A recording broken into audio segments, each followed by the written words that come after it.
Hey Kai, how you doing? Hello. Cool. Did you have fun with that? Yes, definitely. Cool. So there's some good stuff there, yeah? Very good stuff. Okay. So what? Any observations? Any thoughts? I know I'm kind of putting you on the spot here. That's fine. So there's one particular. There's a half cover, right? So Yeah, the deal with the this half one. covers is that in New Jersey, where I got these, there's a place called the Berlin Farmers Market, which is kind of, they sell all kinds of stuff. But one of the places in there was a newsstand that would bring what a vendor would do is like, okay, so they're dated February, right? And then after February, they would be taken off of the newsstand. And instead of sending the whole book back to the publisher to get credit, they just would rip off this part of the cover, which has, this was before UPCs. You see there's no UPC labels on any of these. So this is how they would credit it. They would Marvel Team Up number 30 for a quarter. Yeah. And that's all they would need. So they would send them that. And then, they would get full credit for that. And then they got to sell it again a second time. So that's the deal with that. And of course, back then I didn't have a ton of money, not like today. And, so I would still have an opportunity to get books that I didn't have. My first choice would always be to get it intact and take care of it, but that's why some of them are like that. No, the half cover isn't what I was gonna point out. What were you gonna say? The comic itself is amazing. It's like it reminds me a lot. Is of that a Giant Size Avengers or no Defenders? I guess, right? The one with the Grandmaster. They did this really cool thing with like this right here. Look at that. It appears to be that this is kind of when they're talking from when it's kind of Daredevil's point of view, right? Which I think is awesome because he's blind. So rather than showing it with panels, they describe it with words. Oh, interesting. But see, you're going to be telling me these things about these things that I have no recollection of because, like I say, I read them 40 years ago and probably not since then. But also just the story itself is very cool. How it's basically like these two, rather than just like superheroes and supervillains coming together to fight of their own volition, is these two crazy, powerful cosmic beings that gather them together and basically pit them in a game of chess against each other.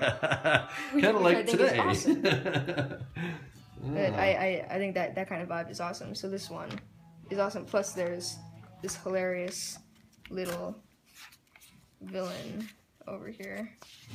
Man, a reprint of a Submariner. This is pre-bronze. Right, Golden Age 28, so that was probably from the 50s or something like that. I don't know.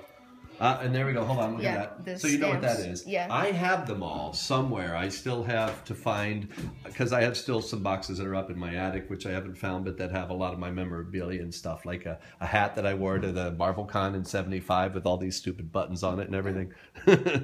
But yeah, I've got like all of the stamps and like this. That was the square ones are the very first, the first version of it, and then there's some rectangular ones from the second version of it. So yeah, you'll find those. Yeah. And anyway.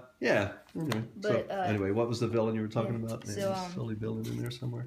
This guy, I hear Grot the Manslayer. He's called. But he's hilarious. Dude, he's like then, Tyrion Lannister, it looks like. Boing. And then it thwicks him across the... Yeah, that's kind of cool. Yeah, this one's awesome. And in the end, Daredevil saves the world on a flip of a coin. Wow. So see, no recollection of that at all. But of course he's Daredevil, so he can like flip it and he can like measure the weight and flip it so that it lands exactly. That's just not fair now, is it? Yeah, it's not. But so here's Human Torch and Iron Man.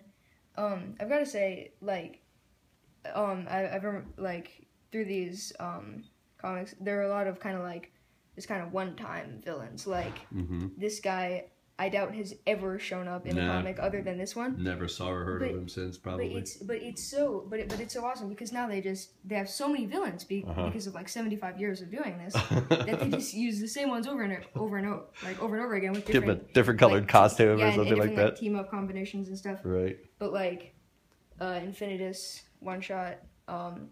This guy in here named Midas one shot. But, Midas. Well, was he turning everything to gold back then even? No, probably not. Because Midas mythologically was the man. Yeah, you'd probably know about that. With the gold Silver Surfer. Yeah, I'm gonna have to tell you about all the ketchup packets I've got for you, and I don't mean ketchup like that you put on French fries, but like even though we're starting at early 1975, I have many from before, and that's the case. I'll give you like all the Defenders up to probably I've got almost everything up to number 20, etc. So this issue right here, Invincible Iron Man. This is hilarious. Iron Man basically goes to San Diego Comic-Con and ends up fighting supervillains. But does he win? Are they just like geeks in costumes? Or are they like real villains? No, they're the real villains. but it's funny. No one believes he's the real Iron Man. Yeah, right? yeah. Like no one.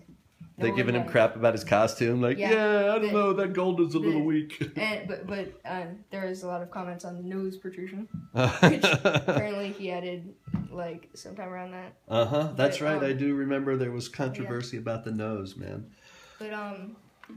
But he tries to like buy a comic with like his Avengers card, but it's not taken, of course, because everyone thinks it's just cosplay. Kind of like Bitcoin now, probably. Yeah. Like, what are you talking about?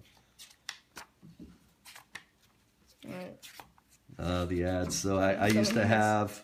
These are the first versions of that, and they came out afterwards with Falcon and Thor was version 2, and I had both of those. But the ads are a scream, man. You'll probably like that. I had these Aurora kits too. Yeah.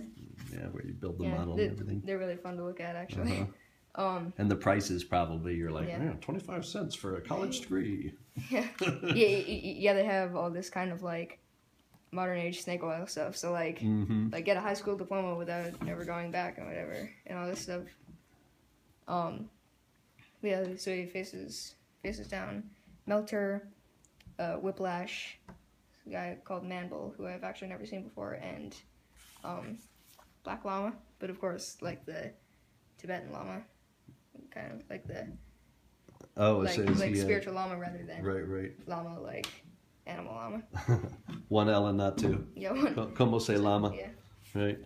So what do you like? Are you liking the old Avengers too? Yeah. See, the covers back then were just something awful. Awesome. Awful, that's not the word I'm looking for. Yeah, everything now kind of has I don't know, when I look at it, I see like the influence of manga in covers and art in general, where, things were a little simpler and more straightforward back here. And I was a big fan of all these reprints, because this is when they were in reprint. The Marvel's Greatest were reprints, and Marvel Tale, pretty much anything that says Marvel Triple Action, Marvel Tales, except for Marvel Team Up and 2-in-1. Those were both current. But that was a way of catching up on the storylines from way past. Yeah. Actually, these ones, so Marvel as Captain Marvel. Right. I really love these because he's always seemed like such a great character, but I've never been able to actually read one of his comics because he died. And actually died in Comic Land. But Miss Marvel, Carol Danvers. She took over as Captain Marvel. Oh, right. Yeah, I kind of forgot about that. There was even a black woman Captain Marvel for a while. Yes, I saw that one. Although she didn't really have much to do with like the Kree or like the baseline Captain Marvel stuff or anything. It was the same name. Got it. But this one was really cool. Like Rick Jones, with the Negabands, like hits them together, becomes not becomes Captain Marvel, like switches place with him, which I think was really cool. Because like rather than like getting these powers and whatever, he just borrows them. He actually switches places with him, so it's an entirely different person. So Rick doesn't know where Captain Marvel left off, and Captain Marvel doesn't know where Rick left off. Oh, that's right. They're each other now. Yeah. So it's kind of like Hulk Freaky and Bruce Friday Banner. all over again. Like Hulk and Bruce Banner, Bruce Banner wakes up. Where am I now? Yeah. Where am I now, and why is there a half-eaten boar in my stomach? Yeah. What Hulk do? So which one is yours? Remember, you got to keep one per batch. Oh. That's your payment. Oh. I didn't tell you that. No. Thought you probably that's awesome. Have that all dialed in by now. I've got to say this one probably. Go for it. Awesome. Cool. Thank you. You're welcome. All right, so this is batch number 1. This is from January, February 1975, and as soon as I can get this up on eBay, then we'll figure out what it's worth. Awesome. Cool. Thanks, Kai. See.